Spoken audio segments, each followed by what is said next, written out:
que estás al pendiente de esta conversación, pues mucho, ¿no? Mucho que ha generado.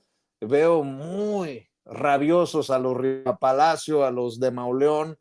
Me sorprendió a Samarripa la forma en la que ha escrito su editorial en el periódico Reforma, pues Anabel Hernández. Bueno, de esto y mucho más hablaremos con el maestro Ricardo Sevilla, periodista de larga trayectoria, escritor, columnista, fundador y conductor de su espacio en YouTube, Los Datos Duros, y orgullosamente miembro de esta familia sin censura. Además, el terror de la fachiza en la X, antes Twitter. Hablaremos de esto y del gober precioso que pues resultó tan precioso que ya lo ayudaron en el Poder Judicial que encabeza Norma Piña. Mi querido Ricardo, ¿cómo estás? Te mando un abrazo. Estoy muy bien, mi querido Vicente, público memorioso. Efectivamente, fíjate que uno de los graves problemas del periodismo mexicano, y lo digo con mucho lamento, porque yo formo parte también del periodismo mexicano, es justamente esta falta de tiempo que se dan, que tienen algunos colegas, están tránsidos de información, no la analizan, no estudian. El periodista tiene que estudiar, Vicente, tiene que estudiar, y no me refiero a ir a una escuela, obtener un título, colgarlo en una pared del comedor, en la sala. No, me refiero a estar completamente al día sobre los temas que nosotros tratamos. Esa es una responsabilidad. Nunca el periodista ni ningún profesional, de hecho, debería dejar de estudiar, y lamentablemente hay muchísimos personajes, sobre todo allá en la derecha, que están completamente descompuestos, personajes que han vivido durante toda su vida profesional de trascendidos, de sospecha, sospechosismo, diría por ahí Santiago Krill, y no se dan tiempo de analizar. Y eso es muy importante. Analizar en esta profesión lo es todo. Estamos hablando del Poder Judicial, y hablar del Poder Judicial implicaría que nosotros estudiáramos el concepto de ley, desde dónde viene. Tendríamos que hablar de Mesopotamia, tendríamos que pasar por Grecia, tendríamos que pasar por Roma, tendríamos que pasar por el derecho romano, tendríamos que pasar por las leyes draconianas de Draco, en fin, muchísimas cosas, pero no. Se ponen a hablar del Poder Judicial y no lo conocen, se ponen a defender a los jueces corruptos y resulta que no conocen la tradición judicial, ni siquiera los propios ministros, ni las ministras, ni los magistrados, les importa un cacahuate, y eso da mucha pena descubrirlo, porque se supone que estos personajes deberían saber por lo menos lo mínimo que los obliga a esta profesión a la que se están dedicando. Si nosotros pensábamos, Vicente, que el Poder Judicial estaba gangrenado, no nos equivocábamos. Tiene todas las enfermedades y padecimientos de un organismo descompuesto. El Poder Judicial padece, ¿qué te digo? Influenza, dengue, malaria, varicela, porque sus corruptelas no parecen tener fin. Volvieron a llevar a cabo otro sabadazo. Una jueza ordena sacar a Mario Marín del altiplano y mandarlo a su casa. ¿Qué digo a su casa, Vicente? A su residencia, donde el gober precioso tiene alberca, cancha de fútbol y todas las comodidades. Y es que el exgobernador priista, qué poca madre, definitivamente, porque ya se va a su casa. Allá va a estar, dizque con un brazalete, ahí en Puebla, en la capital. El exgobernador priista Mario Marín podría ser, esos son los señalamientos, podría ser torturador, podría ser encubridor de pedófilos, pero en el Poder Judicial dicen que no existe riesgo de fuga y que se vaya para su casa. Sí, el priista Mario Plutarco Marín, se llama, por cierto, continuará en libertad, va a estar en libertad. Dicen que su causa penal que se le sigue por tortura no es tan grande y que se vaya. Pero no se fue. Oye, sí. Pero además traen línea los del Poder Judicial, porque no es el primer exgobernador y priista que nos mandan a la casa. Ahí está César Duarte, el exgobernador priista de Chihuahua. Al paso que van, nos van a mandar al gordito de Javier, a que visita a su esposa en Inglaterra, ¿no? ¿O dónde anda la señora Karime Macías?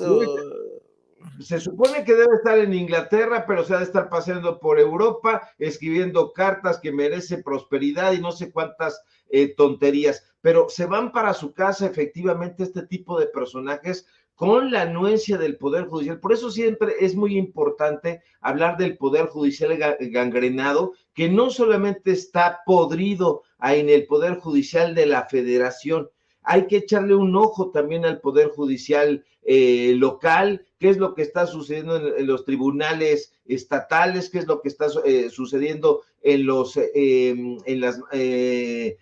los juzgados también estatales, y si no, efectivamente, esto va a continuar. Personajes que han sido vinculados a proceso y después los liberan.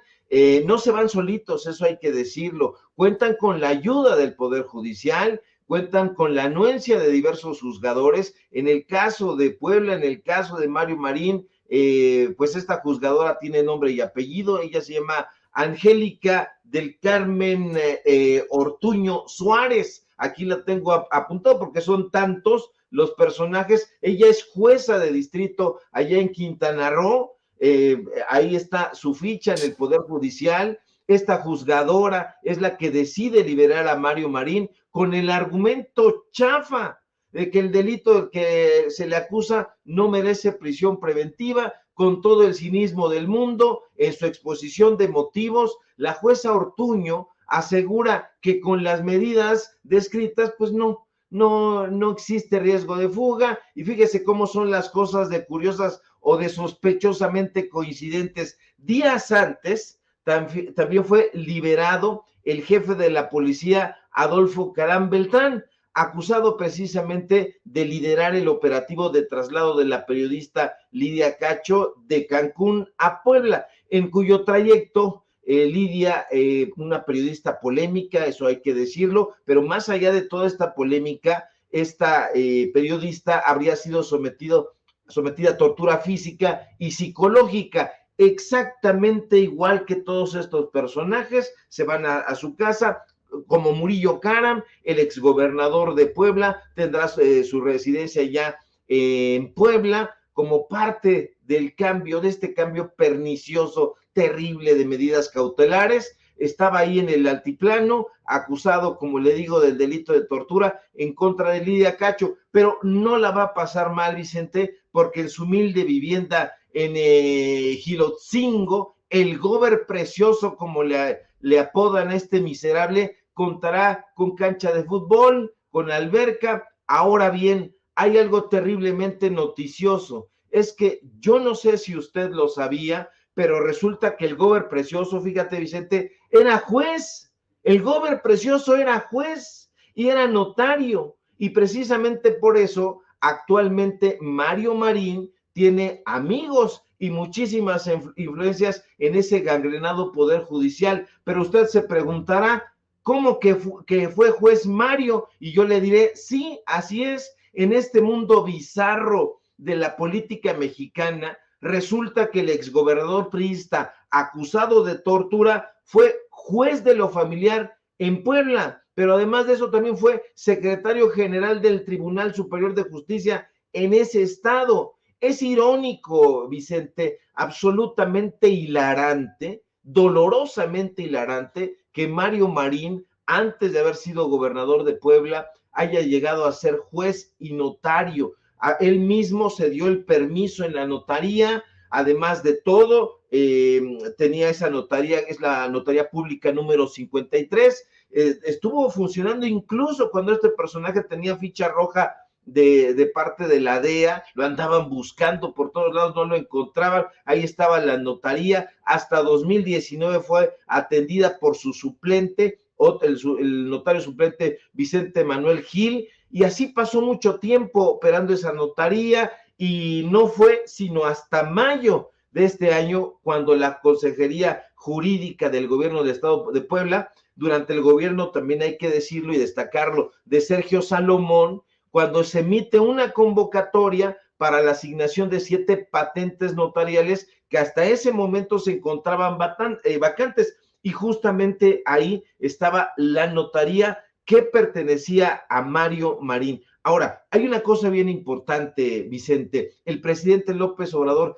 dijo hoy, durante la conferencia presidencial mañanera, que en su momento el PAN había decidido apoyar al entonces gobernador priista Mario Marín, porque ayudó en Puebla, apoyando a Felipe Calderón. Estamos hablando de las elecciones de 2006, y fíjese que es cierto porque en mayo de 2006, a 2 meses de las elecciones presidenciales aquí en el país, Acción Nacional emitió una orden a sus equipos de campaña allá en Puebla, prohibiendo cualquier mención del escándalo que en ese momento, usted recordará, fue conocido como el Lidia Gate, e involucraba precisamente a Mario Marín en esa llamada telefónica que usted recordará perfectamente, con el nauseabundo empresario Kamel Nasif. Entonces estos personajes celebraban la detención y tortura de la periodista Lidia Cacho,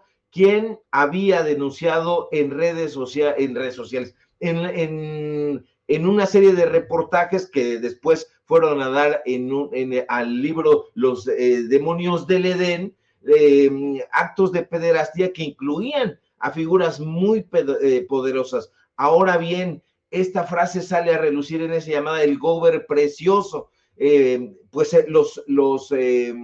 Los panistas, por órdenes de Vicente Fox, dijeron: no se va a tocar ese tema, la frase va a ser censurada. Ahí está la información dura. Hubo varios señalamientos, varias crónicas que hicieron allá en Puebla, muy interesantes, por cierto. La orden habría venido, Vicente, directamente de Los Pinos, directamente de la oficina de Vicente Fox, pero ya el escándalo estaba ahí, ya había trascendido en la opinión pública, pero ahí está este personaje, ya se va a su casa, y todavía salen en estas defensas estúpidas en la derecha. Por eso digo, nosotros estamos aquí tratando de entender todo. Aquí tengo hasta una lista de lo que hay que leer. Estoy leyendo la Antígona, estoy leyendo El proceso de Kafka, Los dioses justicieros, a Marx, estoy leyendo a Yocasta, a Yo acuso de Solá. Estoy haciendo toda una investigación,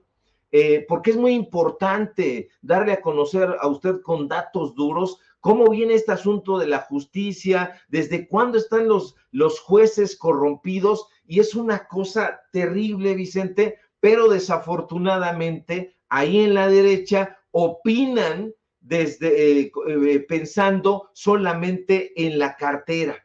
Yo aquí tengo mi cartera, está descosida, no tiene lana, pero están pensando en la cartera nada más. Entonces, estos personajes, en el intento de salvar los últimos bastiones, están tratando de defender este símbolo que ya se ha convertido el Poder Judicial de la corrupción. El sistema político mexicano no puede continuar teniendo a personajes que en su momento fueron jueces y que fueron apodados el Gober Precioso, y que estuvieron vinculados a redes de pederastía, y un asunto completamente nauseabundo. Ahí están las informaciones, ahí están los datos duros, que no vayan a decir que son los chairos, que son los periodistas de la izquierda, que no. Esto en su momento fue incluso avalado por el propio secretario de Gobernación. Usted lo recordará, tristemente célebre, Carlos María Abascal.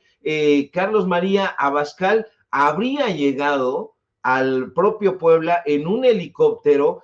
Mario Marín pensó, de acuerdo con las crónicas que están ahí registradas y que ya nadie lee, que iban a pedirle la renuncia, pero no, fueron a pedirle ayuda porque estaban en estado de pánico. Entonces le fueron a pedir ayuda, querían que ganara Felipe Calderón, porque Andrés Manuel López Obrador caminaba en el primer lugar de todas las encuestas hacia el Poder Judicial Federal. Entonces no querían que ganara, desde entonces estaban pensando en descarrilarlo, Y ahí están las informaciones, pero evidentemente Felipe Calderón, Vicente Fox, Acción Nacional no van a querer hablar sobre este tema, y los otros que tienen una memoria selectiva van a querer arrojar paletadas de arena sobre este tema, pero nosotros no vamos a cesar de informarle a usted con datos duros y sin censura sobre lo que está sucediendo en ese poder judicial al que urge definitivamente reformar. Y nada más porque hay una persona, una colega periodista, que definitivamente está al pendiente de este caso, hay que mencionarla, Lidia Cacho, ¿no?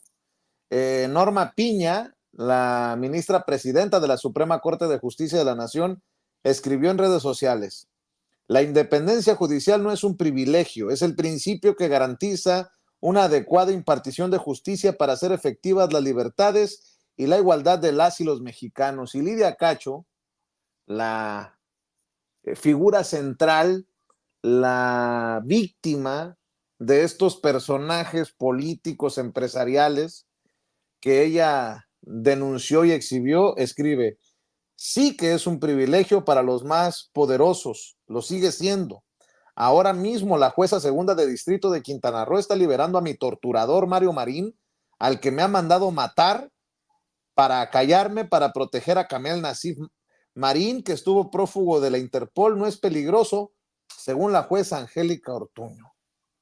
Y con justa razón. Habrá ocasiones en las que no estoy de acuerdo con las opiniones de Lidia Cacho, pero aquí, ¿cómo regatearle la solidaridad y, pues, de alguna manera juzgar su molestia, su enojo? Por cierto, al que también quieren embarrar es al gobernador electo de Puebla, a Alejandro Armenta, que en conferencia tuvo que desmentir a sus odiadores. Esto fue lo que dijo hace rato. Bueno, es una retórica que se dio en campaña, el tema del exgobernador. Es un proceso en el cual no tengo ninguna injerencia. Soy gobernador electo, no ministerio público, ni juez, ni pertenezco a la Suprema Corte de Justicia de la Nación, ni tengo representación en el Poder Judicial. Por lo tanto, no puedo atender un tema que no es de mi competencia. La señora Lidia Cacho tiene todo mi respeto, tiene toda mi admiración por su lucha a favor de las mujeres, y tendrá siempre la señora Lidia Cacho los brazos abiertos del gobierno del estado para impulsar desde Puebla cualquier lucha a favor de la justicia y a favor de las mujeres de Puebla.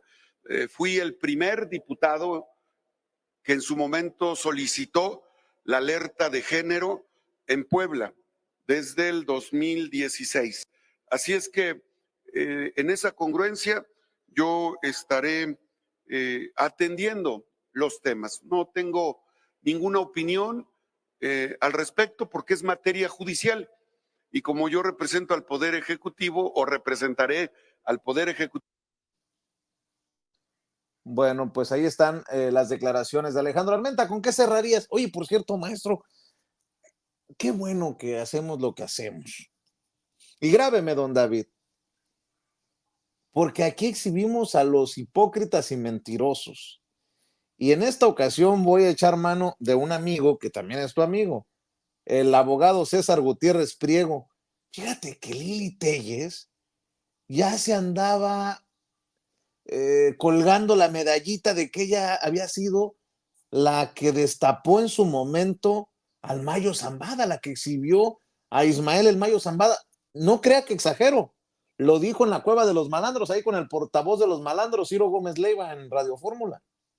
31 para cerrar este tema, el tema del Mayo Zambada, Lili.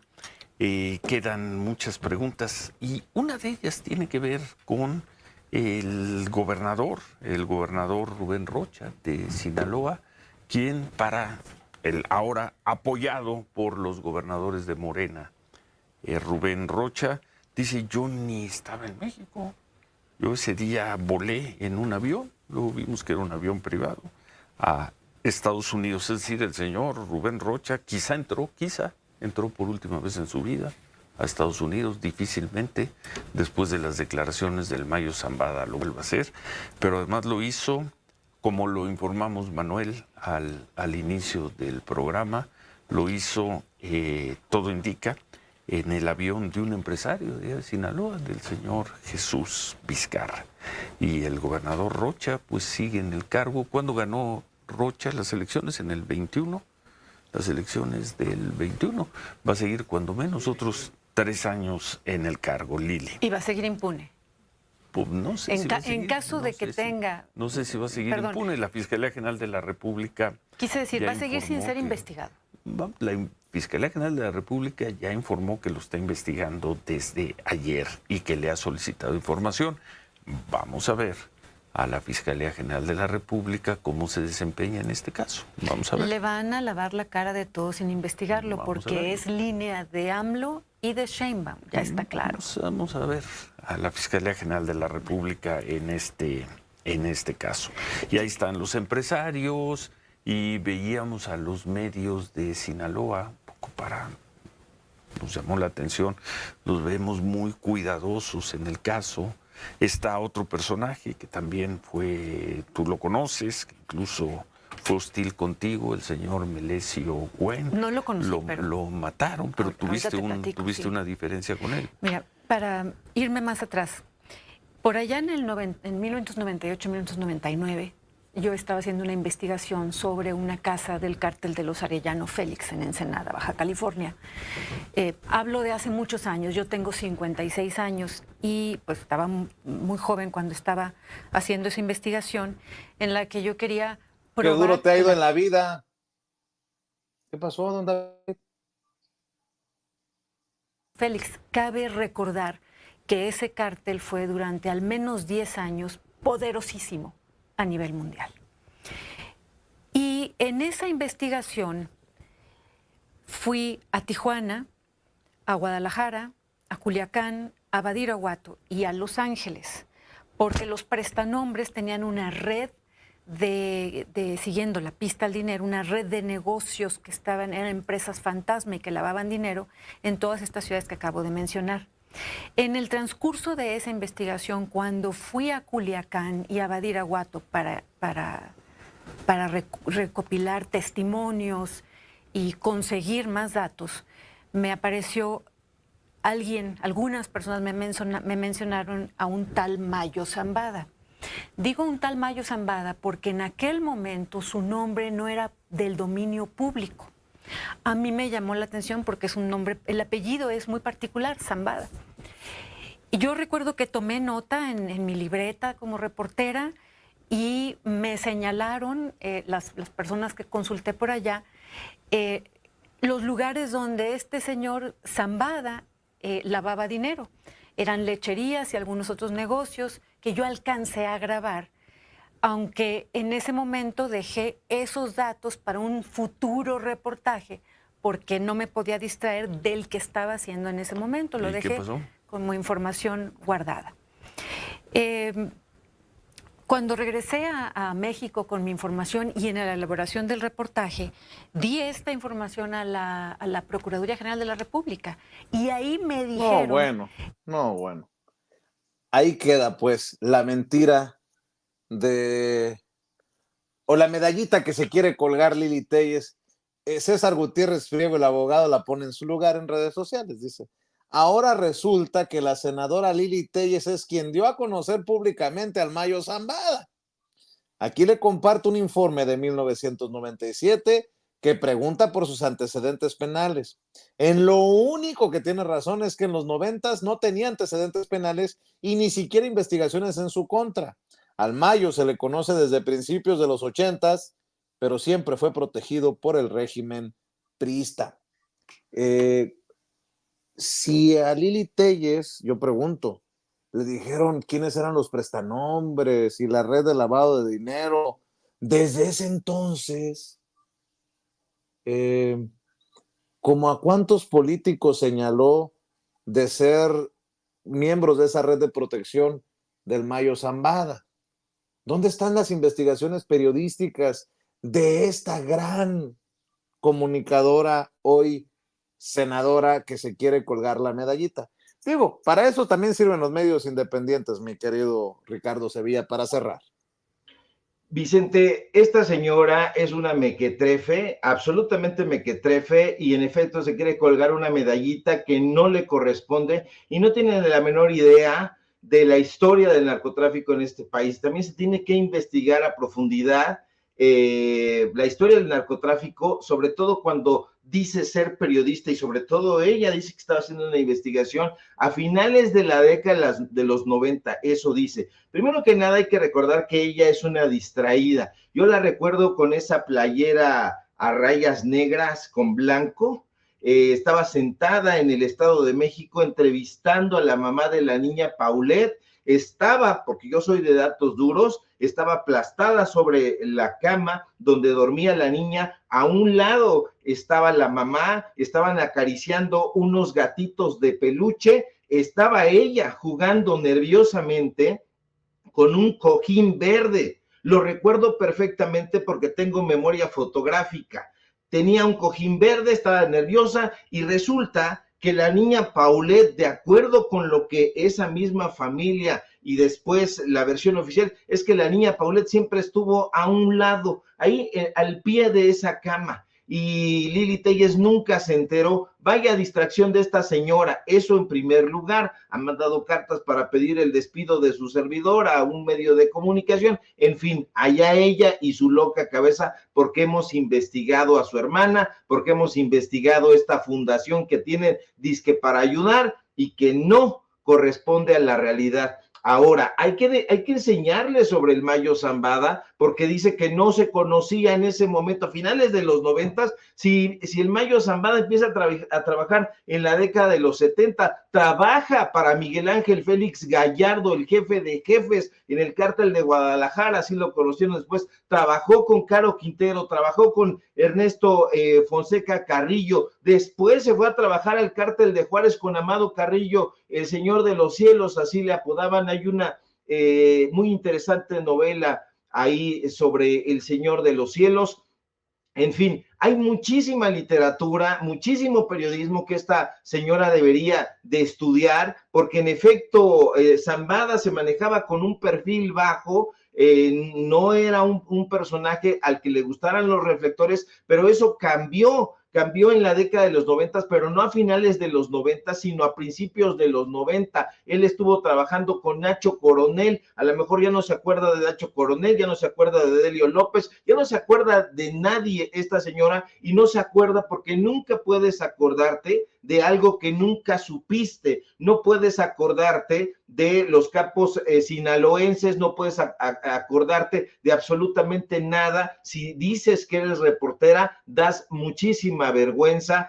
La historia del narcotráfico en este país es sumamente compleja y la tienes que estudiar si vas a informarle, pero evidentemente sí se lo vas a decir a Ciro Gómez Leiva, que siempre está nervioso, que siempre está adulador con los medios de comunicación corporativos donde trabaja, y si se lo vas a decir a su chacho que es un imbécil, pues entonces te lo van a creer absolutamente. Pero acá, de este lado, en los medios de comunicación independientes, sí le vamos a enmendar un poquito la plana, porque no tiene idea de quién era el Mayo Zambada. Ese reportaje efectivamente yo nunca lo vi, no tengo yo conocimiento de su existencia, pero debería de estudiar un poquito más en lugar de estar tratando de colgarse medallitas como pretende hacerlo. Y que bueno, saludos a César Gutiérrez Priego, que siempre está muy atento, quitándoles la máscara a estos fascinerosos.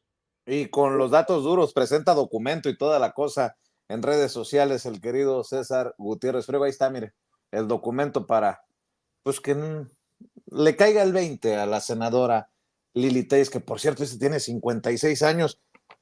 Con mucho respeto, senadora, pero yo puedo estar, ¿cómo dijo usted? Que me consideraba más alto, chaparrito, pero usted la veo más golpeada por la vida que a uno, y conste que estoy barbón, panzón, canoso, Lili.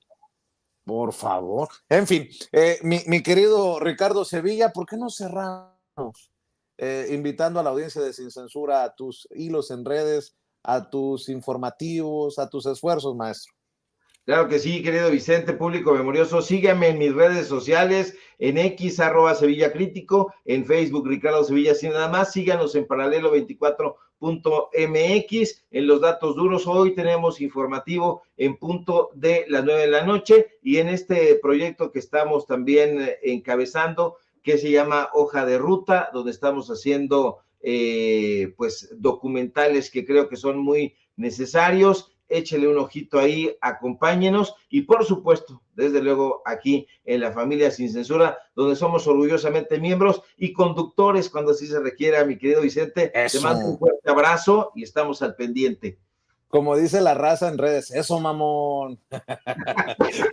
mi querido Ricardo, tú sabes que te agradezco en el alma y pues nosotros siempre, Toño, tu servidor, Ceci, don David, con la confianza de que hay ese compromiso con la audiencia. Gracias por sacar adelante junto a Paco estos días y nos vemos pronto, hermanito.